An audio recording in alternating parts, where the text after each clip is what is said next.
Hi, hello, namaskar, and a very good evening to all of you. This session is going to be the fifth episode of Ask Your Counselor, and this is Aditya Bose, your career counselor from Toprankers Udan. Today, I'm going to answer four of your top questions on career counseling, on career guidance.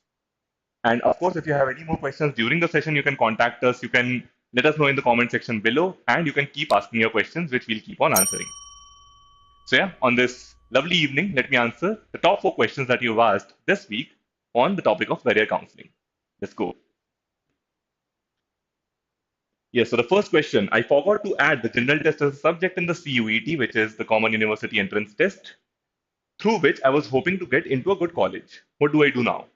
So this is a question that has not only been asked to me here, but also a lot over the call, over my own email. And let me tell you that this is a mistake that quite a few students have made. So of course now we can go back and say that shouldn't have probably made that mistake. Should have consulted a career coach when the time was right. Should have consulted a CUET expert when the time was right. To fill the exam in a pattern where you filled the general test, a language subject, preferably English or Hindi, or maybe a regional language that you love, and then the top three or top four domain subjects that you want to attempt the exam for. This should have been done. But now that you have already filled the CUET entrance exam, at the information, your admit card has been generated. Probably the exam is going on till the next 2 days. So today is the 22nd of May. The exam will continue going on till the 24th of May. Probably the most of you who are watching this have already given their share of the different exam papers that they had to give. Now, what can be done in the future? What can be done is it's okay. You have not filled the general test. Now, what had to happen has happened.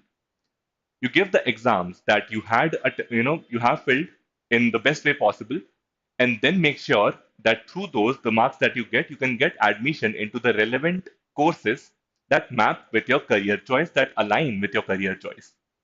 So, as an example, a lot of the degrees, like let's say BCom does not necessarily require you to give general test. Similarly, if you think about BA in psychology honors, you don't need to necessarily give the general test to get admission into BA psychology honors. Most of the BScs don't require you to give general test necessarily. Was it preferable? Yes, but there are these so many courses that you can get admission to without giving the general test. So let us focus on those. Let us focus on the other exams that you have given and see what is the best combination of the course and college that you can get which aligns with your career goals. And I'm sure there will be many.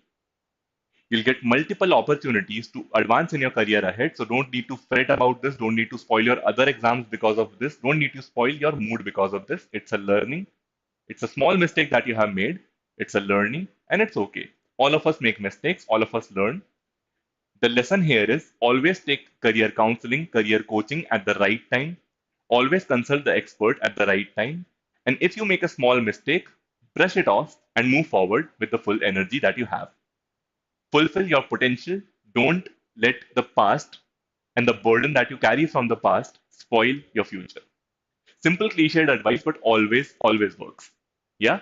So we will find the right course for you if you are still confused that, okay, there was this course which definitely required the general test, but now I'm eliminated from this course. What can I do? Consult us, ask us in the comment section below. We will definitely reply, or you can contact us giving the details. We'll be giving you at the end of the session. And you can contact us, let us know your query. We will definitely solve it. We'll help you choose the right course and the right college. So don't need to worry, don't need to think that whether my choice will align with my career goal or not. It definitely will. We'll ensure that it does. Yeah. Just give whatever next set of exams you have remaining with full power, with full effort. And don't let this affect the future exams that you give or the future admission processes that you indulge in. I hope that answers your question. Next question is okay, what are the different career options available outside of the most conventional that can facilitate decision making and instill confidence in children going to the ninth grade? This is a student question that was asked in our Learn Together community. So thank you for asking this question. Now, what are different unconventional career options? So one can be career options in performing arts, career options like stand-up comedy, dance, acting, etc. Maybe even singing. So there are a lot of reality shows which audition for the same, which you can become a part of. You can audition for the same, get selected, climb up the ranks to reach the stage where you're telecasted on national television every weekend. That will definitely give you some leverage and a very strong platform to display your skills. It will also increase your skills to participate with the topmost people in that particular field, in that particular career option from all across India. So let's say you're in a singing reality show, like Indian Idol, like Saregama, etc. You've given the audition, now you've reached the top 10. If you are with the top 10, you're already a winner because you're competing with the best across the country. So that already gives you a very strong leverage. That already gives you great exposure in front of the renowned music directors, in front of the our audience, who is judging every performance of yours. So it's a great platform to launch yourself from. And similarly for dance, there is Dance India Dance, there is India's Best Dancer, and so many other, reality shows. So like this, if you want to become a stand-up comedian, now not only these reality shows which are like big platforms and only the top 10, top 15 get a very strong recognition, there are open mics also happening across the country for stand-up comedy, for storytelling, for poetry, etc. So if you want to make a career in this, or if you want to even create a side hustle in this, you can always participate in these open mics in tier one and tier two cities.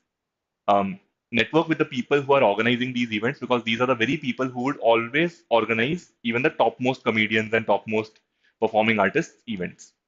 So network with those people. Sometimes even the topmost artists would come to these open mics, the very same open mics that you are attending, because they want to test out their jokes or they want to test out their material, whether it is working, the new material, whether it is working in front of an audience or not. So it's good to network with them as well. So, in front of these good event managers and the senior most professionals from the career option that you want to make a mark in, if they notice what you're doing and if they see that what you're doing is something which needs to be presented to a bigger audience, you'll automatically start getting slots in the main events. And that is how, through good work, you keep on rising the ranks and hopefully someday sell the auditorium of your own. Similarly, there are career options in beauty and cosmetology, which you can learn by doing certifications, by doing voluntary internships in different, cosmetology institutes or by working with beauty parlors. Similarly, there is a career option in sports management. So when you think about sports, we usually think about players. But it's not just the players, it's also about the managers, it's also about the coaches, it's also about the referees. And there are different certifications, different exams for that, so you can also go for that. Similarly, there are career options in politics, which is, of course, these days you're seeing the elections happening for Lok Sabha. So you can also become a politician, although that's a very, very unconventional career option, but I just thought I'll put it in front of you. Similarly, there's a career option in becoming a dolphin trainer or becoming an animal care specialist. Again, is mostly gained through experience, but you can also do a BVSC and animal husbandry, which is more for becoming a veterinary doctor but that can also give you an edge in becoming an animal care specialist or an animal care business owner. Lastly, I would want to discuss career options in event management. So, event management, why? Because while, see, it is being pursued all across the country, but it is not very conventional in the ideal sense, right? There's no particular degree that guarantees you success in event management. So, again, how do you learn it? A conventional way would be to pursue a Bachelor of Hotel Management or a BBA or a BSc in Hospitality and Tourism. That gives you the know-how theoretically of how to become a good event manager, but majorly what you gain is through experience. So again, by voluntary assignments, working with event managers across the country, wedding planners, birthday planners, work with them, understand how do you, book venues, decorate the event venues, how do you fix the menu, how do you make sure that, that everything is delivered on time. Every celebrationary piece is executed on time. So, like that, as you volunteer, as you do internships, you'll learn how to do it. Eventually, you can even start your own company in doing the same, or you can work at a reputed event management company. So, these are some very few unconventional career options that I could suggest you. I hope that gives you some facilitation of career decision making as you had asked for in this question. Next question. I know today I'm answering these questions a little fast, but also I want to make sure that the answers to the questions are concise and they give you some quick action tips, some quick actionable insights instead of just random theory about the same. So that's the hope. Do comment us and let us know that if you're liking the concise form of the answers or if you would need more elaborate versions of them. Also, if you like this video, then do press that like button. Do share it with people who you think will benefit from it. Okay, the next question is which colleges offering a humanities degree provide a 100% placement? Does this degree have any career scope in the market? Okay, now here is a point of clarification. A lot of people ask this question about 100% placement across humanities, commerce, and science, engineering, medical science, people in hospitality and tourism, and whatnot. Everybody wants a 100% placement. People want a guarantee that if they're entering a college, they should be assured a job even before completing the degree. That is a kind of guarantee that parents and students are expecting. Is it something wrong to expect? I would say not wrong as such, but it's, I think, very high expectation. So the answer to this question is that only 7% of Indian colleges have offered 100% placement last year, as per a report by talent management platform called Unstop. Only 7% of Indian colleges have been able to offer 100% placement. What does that mean? That means that most of the Indian colleges are actually not offering 100% placement. Does that mean the students in those 93% of the colleges are bad? Not at all. Does that mean that those 93% of the colleges are bad? Not at all. The meaning is simple. Indian market is going through a correction. In fact, the global market is going through a correction. Hence, you'll be seeing a lot of layoffs these days. It's just an indicator that people who are not skilled enough to deliver what they are hired for will not sustain for very long in their respective jobs. Will these people not get jobs at all? They will. But as they map their skills correctly to the right position, or as they build the right skills which are mappable to the position that they aspire for. Simple meaning is these days, most of the organizations still continue to hire. As per the same report, 81% of the organizations are actively hiring. But why are so many people not getting placed? Because 88% of these very organizations are hiring actively on the basis of skill, not on the basis of certificates, references, and academics. So if you're only relying on your academic percentages, which you have secured by maybe cheating in a few exams, which, let me be honest, many of us do, right? So if you have secured marks by cheating in an exam, or by somehow mugging up things one day before an exam and somehow vomiting it out, and all of these tricks if you have used, forget it. Your chances of getting a job are very slim. So you need not only depend on your academic percentages, your references, or your certifications, which you can somehow get from anywhere. You need to depend on your real skill, the internships that you have done, and your genuine portfolio that you have made from the same, the extracurricular activities that you have done, and the personality that you have developed through the same, and of course, your marks in academics throughout your academic career. That shows consistency, that shows the willingness to work hard, but that alone is not enough.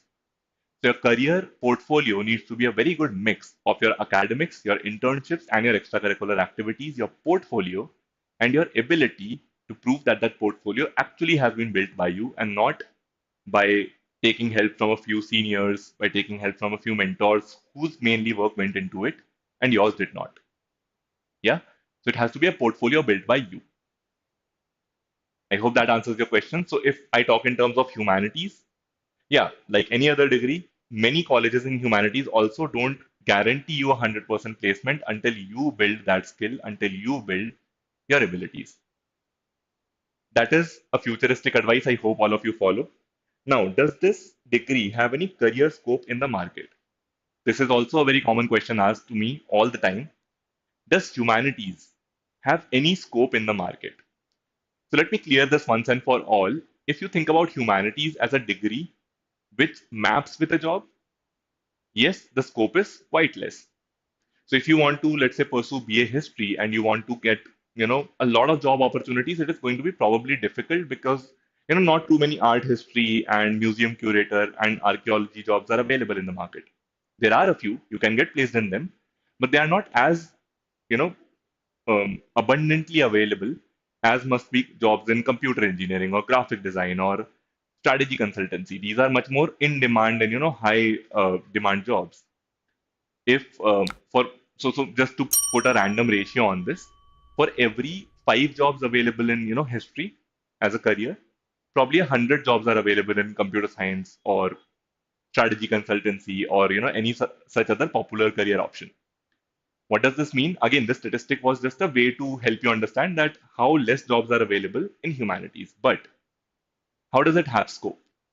I'm still saying it has scope, right? It has scope as a skill. Many people don't understand humanities these days is mappable to career options as a skill. If I'm an entrepreneur, entrepreneurs also need to understand entrepreneurship by studying history of entrepreneurship in an applicable way. So let's say if I study the biography of Steve Jobs or Elon Musk or Ritesh Agarwal, I learn a lot about how to run a business without running into mistakes, very obvious mistakes in my own journey. That will save me a lot of time, that will save me a lot of money and effort. Similarly, if I want to become a cricket player, how do I analyze the history of other cricket players to see what mistakes they have made and how can I not make them? That is a skill.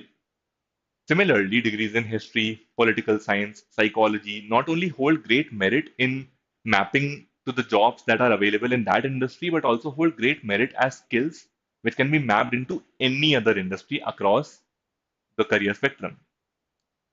There's no career option which does not involve humanities in any way, whether that is entrepreneurship, whether that is business administration and management, whether that is pure science, even. You might think, scientifically technical careers don't involve the humanities at all. That is absolutely wrong. Every career option involves some form of humanities, which means that if you acquire humanities degree as a skill, it definitely has a lot of scope in the market for a lot of humanities degrees like social work, psychology. There are abundantly jobs available for quite a lot of humanities degrees like political science, history, especially history, philosophy. There are not directly mappable jobs available in that much abundance, but there are a lot of jobs available which would appreciate people having the skills that are built through these degrees. Plus, your ability to build, a portfolio through academics, internships, and extracurriculars will also be appreciated, which will be in addition to the degree that you just did. So yeah, I think this hopefully answers your question about whether humanities has scope or not, and hopefully this also ends the debate that a lot of people continue saying that humanities does not have scope. I hope as a career coach I'm able to remove some cloud around that. And the last question for today. The fourth question, which is a very interesting one by the way, it's a wacky one. Sir, I want to become the Prime Minister, probably of India, I must be assuming. But what I have to do? I want to become very educated prime minister to change India. Again, this is a student question, and this was asked to me over email, which is something I really appreciate a lot. Thank you so much for sharing your dream with me, sharing your intimate dream with me. Now, how to become the prime minister of India? Can I become that? I don't think so. So I don't think I'm in a very good position to answer that question, but let us study the data. There have been 14 prime ministers thus far in India. This year, what happens? Let's see. But yeah, till now, there have been 14 prime ministers in India. Each prime minister of ours has had a very different story. So I'll talk about the two recent most prime ministers. Prime Minister number one, who's the current Prime Minister of India, Mr. Narendra Modi. How did he start his journey? So he started his journey by working at his father's tea stall, helping him out with it, as well as joining RSS. Then eventually, as he grew up, as he graduated school, he went on a tour of North India where he visited a lot of religious centers in North India. He came back to Gujarat and then he joined RSS as a full time volunteer, as a full time worker. Worked in different capacities with RSS. In 1985, I think he was drafted from RSS to the BJP, where he served multiple positions, eventually rising to the post of the General Secretary. In 2001, he became the Chief Minister of Gujarat, and in 2014, he became the Prime Minister of India, which he still continues to serve as today. Now, this is a very social work oriented, climb up the top career. So he started with social work. He started by serving, people across the country in different capacities with a body. Then he transferred to a political party, served it in different positions, understood how to build political campaigns and how to, create buzz around your own campaign, how to, you know, um, write and present a strong manifesto. Eventually, as he became the CM of Gujarat, he gained experience how to handle the state, and now he's handling the whole country. Now, if you talk about the previous Prime Minister, Dr. Manmohan Singh, so long back you must have forgotten, but Dr. Manmohan Singh was also a long serving Prime Minister from 2004 to 2014. His journey is a very academic and non political one. So, like Mr. Narendra Modi, rose up through social work and then, served as a party worker. Mr. or rather Dr. Manmohan Singh, did not have that much of a political career before becoming the PM of India. So he majorly served in financial positions in the government of India. So his story is that he started off with his doctorate in economics from the Oxford University. Then he served, I think, the UN for 3 years, the United Nations. Then he went on to serve very important positions in the government of India. So positions like head of planning commission. He became the governor of RBI. He also served as the in the Ministry of Commerce and Industry. So he served many different positions in the government of India. Then he eventually became the finance minister under PV Narasimha Rao, who was at that time the PM. Um, was very instrumental in liberalizing the Indian economy and bringing about reform in the Indian economy. Eventually, he firstly, served as the leader of the opposition, I think, in Rajya Sabha, and in 2004, he became the Prime Minister of India. Very different stories. One is an very academic and work-oriented, bureaucratic one. One is a social worker. So ground up, he built his career. Then he transferred to the party, served different positions in the party, CM, PM. So very political career. Like that, you can go through a bureaucratic pathway, through an educational pathway. So here the student has written that I want to become a very educated prime minister to change India. Now, you must be very inspired by people like PV Narasimha Rao or Dr. Manmohan Singh. Mr. Rajiv Gandhi pursued his flying, so he was a pilot. So there are many educated prime ministers across, these 14 stories, if you will see. Every prime minister has had a different story, so you will also probably have to create a very different story. You cannot follow any story template wise or like a template. So yeah, that is quick advice that just read all these 14 stories, understand the fundamental patterns in each of these stories, that how did they rise up the top, through what work did they create a mark. Make sure that your whole intent is to serve people, get as educated as possible, and any education will serve you some good in leading the country, whether that is political science, history, law, economics, and there have been, prime ministers from across all of these fields. Yeah, this is the advice. Read different stories, but build your very own. And since, of course, across so many years, only 14 prime ministers have been there in the country, good to have a backup plan, isn't it? So yeah, that's it. These are the answers to four questions that you had asked. I hope that you liked the insights that I gave you. I hope that these were relevant for you, and I hope that you will continue to ask questions, continue to get them answered through us. If you like this video, do press the like button. If you feel that this is useful for any one of your known parents, their children who are aged 13 to 18, do share this with them as well. Whatever feedback you have or whatever questions you have about career counseling, about your own career, do ask them in the comment section below. And you can also use these contact details to ask us questions. So you can WhatsApp this number, you can ping us on Facebook, you can also visit our center in Bhopal, or you can write us an email or ask us on Instagram or our Learn Together community. That is it from Aditya Bose, your own career coach, and I hope that we'll meet very soon. Thank you so much for watching. Take care. This is me signing off.